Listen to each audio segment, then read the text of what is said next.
Hey there, individuals. Today I'm going to be reviewing the sixth episode in the series, Raiders of the Lost Banana, which is very loosely based on Raiders of the Lost Ark. So in short, this episode is very bad, but if you're a fan of bad characters, it just might be entertaining.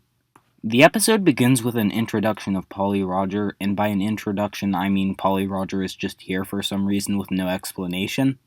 The viewer gets the punishment of hearing Polly Roger talk.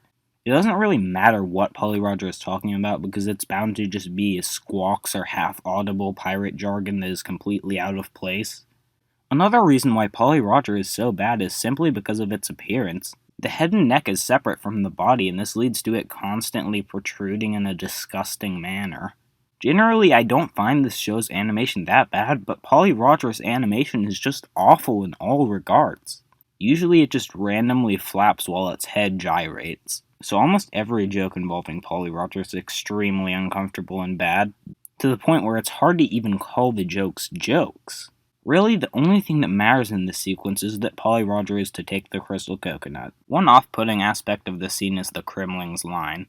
Not as gross as you, lizard lardo. Lardo?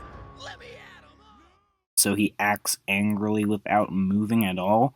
It just feels so janky and absent of life. Polly takes the coconut when Cranky is using it, so DK has to stop Polly, since Cranky clearly could not have hit Polly here. In a chase sequence, DK and Diddy arrive at the temple shortly after Polly Roger, even though DK was hit by a tree.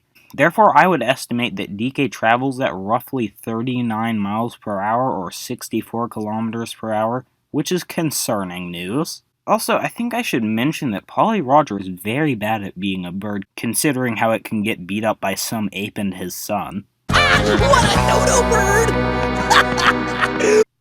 On their way back, they find themselves at Inkadinkadoo's doorstep. On a pedestal is a golden banana. So yeah, basically Inkadinkadoo is God and this is a biblical illusion. Surprise, surprise, DK takes the banana despite Inkadinkadoo telling him not to. As always, Inkadinkadoo is extremely uninteresting in this episode. He's literally just a nonsensical excuse for the writers and the fact that he's a god character, so his existence is for the purpose of changing the narrative, not to provide anything of substance to the plot. And the reason DK wants this banana is even worse than him just being an ape that likes bananas. He wants it because he wants to give Candy a gift. Over at K-Rool's Mines, we get one of my favorite types of scenes. K-Rool screaming out of disappointment. Shut up! You had orders. This time on the K-Rool is disappointed show, we have Clump not providing ground support to Polly Roger. As always, nothing happens in this scene and K-Rool just tells them to try again. Over at Cranky's, Cranky spots that DK got a golden banana at the temple. Recognizing the danger of this situation, he states, "It's coming." What is coming exactly? I'm not sure. Presumably a curse? This scene proves to make even less sense when the curse knocks down the Encyclopedia Bananica, which opens to a page on the golden banana because apparently Inkadinkadoo has done this multiple times before. He then makes a realization that this is in fact a curse, even though he already heavily implied that he knew something was coming. They then go into a fun little song in which Cranky warns DK of the curse. See here, look what you've done now. You have brought the wrath of Inkadinkadoo on down. How can such a pretty thing... A cool part of this is when Diddy opens his mouth as if to talk, but there's no noise. In the Japanese version, Diddy makes a noise though. I really like the song as well as the dancing, as well as the fact that Cranky interrupts the song to inform DK of the danger of the banana, which drastically changes the tempo of the song. It's a perfect gift for our anniversary. The curse will bring the destruction of the entire island, and there'll be no bananas left for you to eat! No bananas? It's the curse of the golden banana. The curse of the golden... Also, Clump was spying on them this whole time. On the scenic route back to the temple, DK finds Candy Kong, who asks DK if the banana is for her. So his horniness overpowers him and he gives it to her. Meanwhile, Diddy is telling him not to, but not intervening either. This is incredibly annoying overall. Over at the factory, Bluster scolds Candy for being late, to which she responds with a sex joke. and 2 minutes late. Sorry, Buster, I was busy receiving. Receiving what? Really, episodes like this are why I feel Bluster was not received well by older audiences.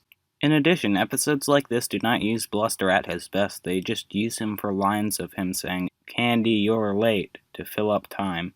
Then there is an earthquake caused by the banana, which causes Bluster and Candy to run out.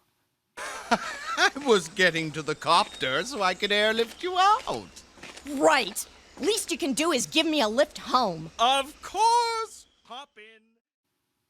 The engine of the barrel copter gives out and then crashes into Cranky's cabin. Clump relays the details of the golden banana to K. Rool, excluding the detail that it's cursed, even though he was there for the entire song and dance.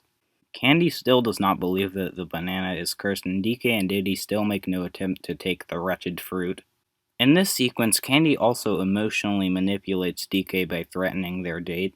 To any aspiring scriptwriters, it's a great idea to make your love interest entirely unlikable. While walking to her house, Clump catches Candy and takes her hostage.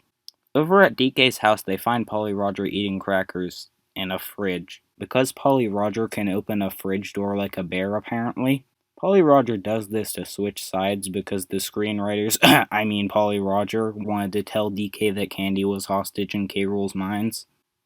At K. Rool's mines, Candy isn't giving in to the lizards, so K. Rool orders Candy to be taken to the dungeon. But DK comes to save her, and this leads to a song in the series that can be accompanied by no other words than cringe. I love like I so grow on trees. Our love is like a summer breeze. Can't you see we're meant to be? Our love is stronger than a golden banana. This is also where DK says the big funny. I'd shower you with coconut cream pies. Ensuing is DK and Diddy giving back the golden banana. How did they get the golden banana, you ask? The writers gave it to them. There's absolutely no scene in which this major conflict of the episode is resolved, so I assume in order to save time, the writers just forgot about the conflict entirely so they can end this awful episode. But wait, Polly takes the cursed banana and gives it to K. Rool. However, this is fine because the writers, the Encyclopedia Bananica, says that evildoers should beware when carrying the golden banana, because I guess Cranky did not read about this passage on the seemingly complex MacGuffin earlier. They also reuse a line in this last scene. Brilliant. That was brilliant. Get me out of here! Get me out of here! After we see such, Inkadinkado states that they are Inkadinkadoomed in a very slow manner, because they either wanted to finish out this episode or didn't want to maintain continuity. I wonder which it is.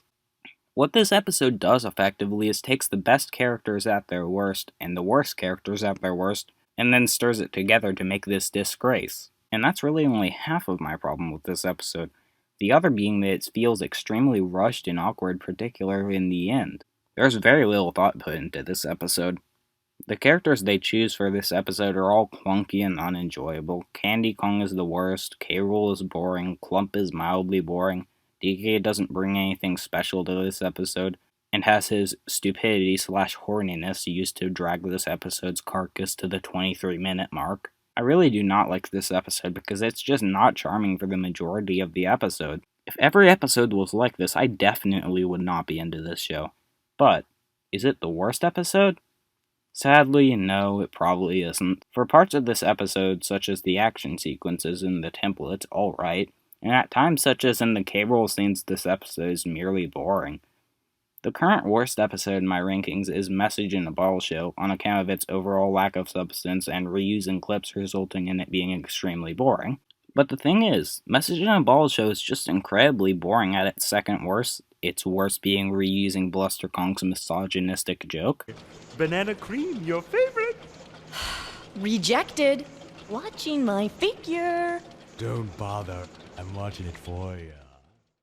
However, at times, Message in a Bottle Show does employ alright comedy, and the scripting isn't all that bad for the majority of the original content of the episode. But Raiders of the Lost Banana is awful and mildly boring at its best, so I'm going to rank this episode below Message in a Bottle Show, but it's likely that I will talk about this episode in the future as to find out if it's better or worse than other awful episodes. With that said, I hope you guys enjoyed this review. I'll leave my Discord and Twitter in the description, where you can download all the Deep Dream images I used in this video if you like any of them. You're a fool, Stupid, not smooth. big baboon.